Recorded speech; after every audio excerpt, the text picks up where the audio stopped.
Hello. हाँ, नमस्कार भाइयों। जी मैं पहली बार यूट्यूब पे कोई वीडियो पोस्ट कर रहा हूँ जो कि मेरे फिस्टूला के ट्रीटमेंट से यह रिलेटेड है। तो अगर मुझसे कोई गलती हो जाए तो कृपया कर आप लोग क्षमा करें, मैं यही बोलूँगा।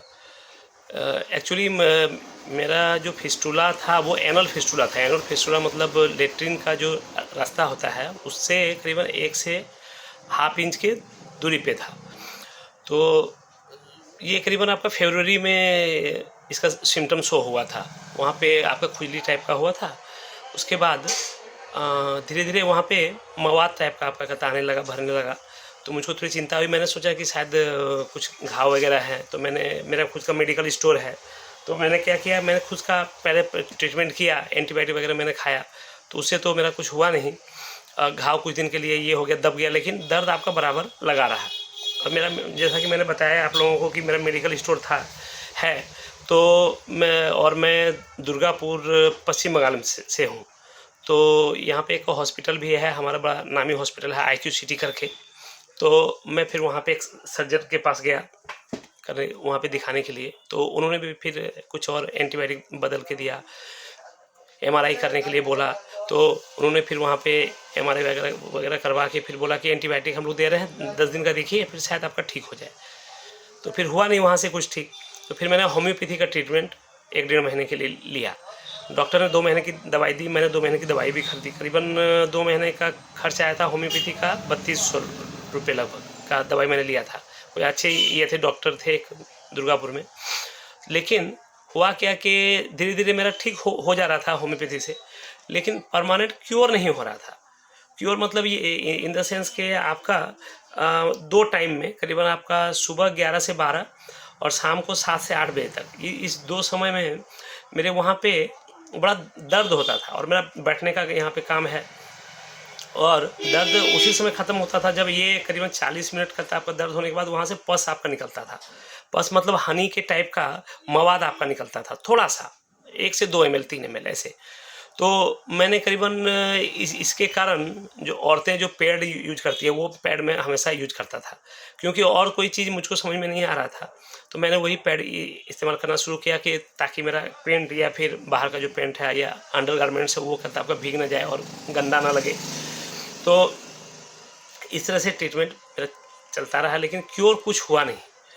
होने के बाद कहता है आपका, फिर मुझको पता चला प्रिस्टीन केयर के बारे में। फिर मैं एलोपैथी के बारे में मैंने सोचा कि अब लगता है मुझको ऑपरेशन करवाना ही पड़ेगा। तो प्रिस्टीन केयर नामक एक थर्ड पार्टी कोई कंपनी है, ये शायद नोएडा बेस्ड कंपनी है। तो ये क्या करती है, आपका हॉस्पिटल वगैरह अरेंज कर देती है। और आपका मैंने सोचा कि मैं कल जब ट्रीटमेंट मुझको करवाना है तो ओपन मैं कल ना करवाऊँ। ओपन का मतलब क्या होता है, वो मांस का करीबन 3-4 इंच का काट के वहाँ से उसको हटाते हैं। फिर वहाँ से भीतर जहाँ तक अंदर तक घाव गया है उसको काट के निकाल देते हैं। तो उसमें कम से कम 15 दिन से लेके 2 महीने तक आपका लगता है, जो मेरे लिए संभव नहीं था। मेरा दुकान, मैं अकेले दुकान में रहता हूँ। तो मैंने क्या किया, मैं लेजर ट्रीटमेंट की ओर बढ़ा। तो मुझको कोलकाता जाना पड़ा। कोलकाता में वही प्रिस्टीन केयर के थ्रू से मैंने को कॉन्टेक्ट किया। तो उन लोगों ने 42,000 का मुझको पैकेज बोला, जो मुझको ठीक ठाक ही लगा। और उन्होंने बोला कि मैं 24 घंटा में आपको छोड़ दूँगा। तो मेरा चलता है मैं वहाँ पे चलता फिर गया प्रिस्टीन केयर के थ्रू से। फिर मेरा लेजर ट्रीटमेंट हुआ। लेजर ट्रीटमेंट करवाने के बाद अभी 4 महीने के बाद मुझको तो समझ में नहीं आ रहा है कि मैं कुछ करता है, मैंने कुछ ऑपरेशन वगैरह करवाया भी है। हाँ, तो जैसा मैं आपको बता रहा था कि मैंने प्रिस्टीन केयर के थ्रू से अपना ऑपरेशन कोलकाता में करवाया। तो वहाँ पे एक सर्जन थे, बड़े अच्छे थे। तो उसके बाद भी उन लोगों ने मुझको काफ़ी ज़्यादा सपोर्ट किया, प्रिस्टीन केयर वालों ने। फॉलोअप करीबन 1 महीने तक वो लोग मेरा करते रहे। शुरू में ऑपरेशन करने के बाद तो कुछ समझ में ही नहीं आया कि क्या दर्द होता नहीं होता। लेजर ट्रीटमेंट की यही एक खूबी है कि आपको दर्द का अनुभव कुछ होता ही नहीं है। जिस दिन करता मैं यहाँ से गया करीबन 12 बजे 12:30 बजे हॉस्पिटल में, उन लोगों ने जो हॉस्पिटल बताया था वहाँ पे मैं एडमिट हुआ, फीस वगैरह मैंने वहाँ दी। तो उसके बाद आपका करीबन 12 बजे मैं गया, 2 बजे करीबन 2:30 बजे मेरा ऑपरेशन भी हो गया। तो कोई दर्द नहीं, कुछ भी नहीं, कुछ भी नहीं। मुझको लगा ही नहीं कि मैं कहता है हॉस्पिटल में आया हूँ। उन लोगों का इतना अच्छा सर्विस था।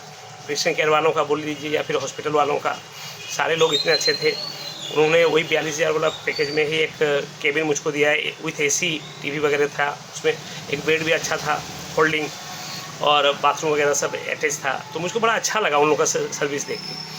तो इसके बाद नेक्स्ट डे ही मुझको करीबन 12 बजे 12:30 बजे उन लोगों ने मुझको छुट्टी दे दी। और मैं एक बात और आपसे शेयर करना चाहूँगा कि दर्द, काफ़ी लोग सोचते हैं कि उसके बाद दर्द होगा, तो 1 महीने के बाद तो आपको पता भी नहीं चलेगा कि आपका ऑपरेशन वगैरह कभी हुआ था।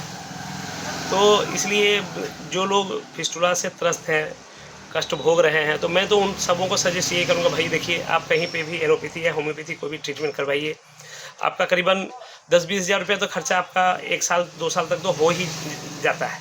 तो क्यों ना आपका 40-42 हज़ार रुपये खर्चा करके एक ही बार में सारा का सारा रोग का जड़ ही हटाइए। कुछ दोस्तों का, मेरे 1-2 दोस्त और थे, उन लोगों का भी फिस्टुला का पहले ट्रीटमेंट हो चुका है, सर्जरी हो चुका है उन लोगों का। तो उन लोगों का एक्सपीरियंस ये था कि कुछ लोगों का 7 साल के बाद, किसी का 14 साल के बाद हल्का सा सिम्टम फिर शो हुआ था। मेरा एक फ्रेंड था, उसका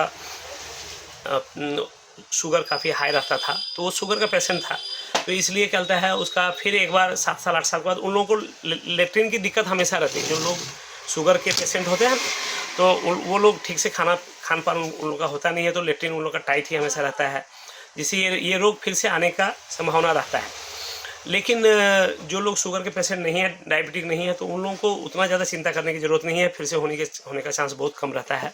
लेकिन अगर आप डायबिटिक हैं तो हो सकता है फिर से आपको वो रोग हो, लेकिन इतनी जल्दी नहीं होगा कि आप फिर कल तक परेशान हो जाएंगे कि तुरंत हो गया, 6 महीने बाद फिर हो गया, मैंने अभी सर्जरी करवाई तो 7 साल बाद 10 साल बाद या नहीं भी कुछ हुआ। तो इसलिए मैं तो सजेस्ट यही करूँगा भाइयों कि देखिए, अभी मैंने देखा है, कल परसों मैं देख रहा था कि होम्योपैथी एक सज्जन है, मेरे पड़ोस में ही रहते हैं, तो होम्योपैथी ट्रीटमेंट में थे, करीबन 2-3 साल से थे फिस्टुला में। तो फिस्टुला का तो उनका तो रोग वगैरह सब खत्म हो गया, उनसे मेरी बीच बीच में बात भी होती रहती थी, खत्म हो गया। लेकिन फिर 3 महीने के बाद फिर उनका स्टार्ट हो गया, फिर वही दर्द, फिर वही पस निकलना स्टार्ट। तो परमानेंट क्योर होम्योपैथी में हुआ नहीं उनका। अब हो सकता है कुछ लोगों का अगर कम रहे, या फिर मान लीजिए कॉम्प्लेक्स फिस्टुला काफ़ी टाइप के होते हैं, सिंपल भी होता है, कॉम्प्लेक्स भी होता है। तो कॉम्प्लेक्स फिस्टुला अगर रहता है तो क्या होता है, उसका घाव जो है भीतर तक आपका कहता है ये हो जाता है, पसर जाता है, या फिर आप बोलिए कहते ब्रॉड हो जाता है, ज़्यादा हो जाता है। तो जब फैल जाएगा तो फिर कहता है वो कॉम्प्लेक्स फिस्टुला होता है। कॉम्प्लेक्स फिस्टुला के बारे में मैं और आपको थोड़ा सा बताना चाहूँगा। तो मैं कॉम्प्लेक्स फिस्टुला के बारे में बोल रहा था। कॉम्प्लेक्स फिस्टुला में सिंपल में तो हल्का सा ही होता है, जो मेरे ख्याल से आपका होम्योपैथी दवाई वगैरह से ठीक भी हो जाएगा, नहीं होगा ऐसा कुछ नहीं है। और एलोपैथी में भी आपका कहता है एंटीबायोटिक वगैरह से ठीक हो जाता है। लेकिन कॉम्प्लेक्स अगर हो गया, मतलब आपका ज़्यादा अंदर तक अगर चला गया उसका जड़, तो फिर कहता है आपका बिना ऑपरेशन के या फिर होम्योपैथी में भी बिना लंबे ट्रीटमेंट के वो होगा ही नहीं, और एलोपैथी में तो इसका ट्रीटमेंट है ही नहीं। अगर कॉम्प्लेक्स हो गया, बिना ऑपरेशन का कोई उपाय नहीं। बस भाइयों, बस मुझको ज़रा अपना फिस्टुला का ट्रीटमेंट के बारे में आप लोगों से शेयर करना था, अपना निजी राय। अगर आप लोगों को कोई क्वेश्चन वगैरह अगर आप लोगों का है तो आप कमेंट सेक्शन में ये कर सकते हैं, मैं अवश्य आप लोगों को हेल्प करूँगा। धन्यवाद।